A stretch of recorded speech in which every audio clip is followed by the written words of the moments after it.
But the problem is that building data centers, basically these big buildings where all the compute happens, is there's a bottleneck there. There's a bottleneck on the energy supply. They have to be able to, the grid has to be able to handle all this energy demand.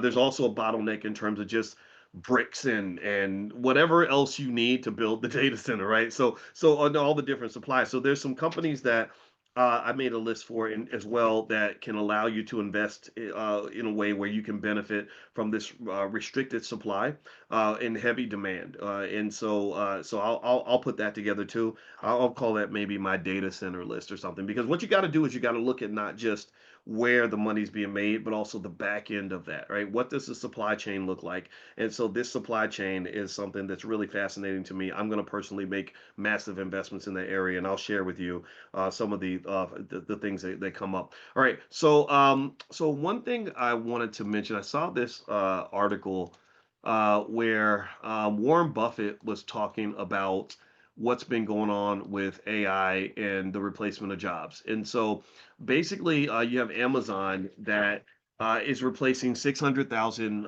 warehouse roles with robots. But Warren Buffett, he actually makes the argument, which I think is quite legitimate, that you shouldn't panic. It doesn't mean that your life is over. Yes, jobs will disappear, but there are going to be other opportunities that will emerge. And so one thing that he compares it to is when they invented the tractor. And when they invented the tractor, they didn't need as many farm laborers.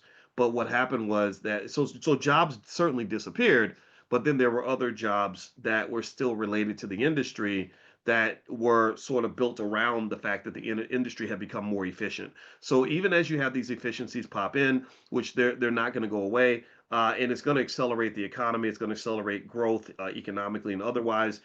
You will have other jobs that will emerge. So Warren Buffett says here, I'm reading this article on MSN. It says, as far back as 2019 shareholder meetings, Buffett claimed that people shouldn't be too worried about automation eliminating jobs in the years ahead. In his remarks, he likened the coming automation changes to a previous shift from using manual labor almost exclusively on farms to using the tractor. When the tractor came along, the new technology eliminated the need for many farm laborers. And in the last 200 years, most farm jobs have been lost. But even with enormous shifts, people remained employed because new opportunities opened up and would be farm workers jumped to fill the jobs in a changing economy.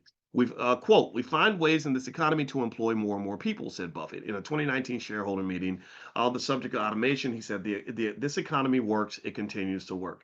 I think that's somewhat debatable in the sense that it's hard to really make the argument that just sort of this reckless, relentless commitment to capitalism is beneficial across the board.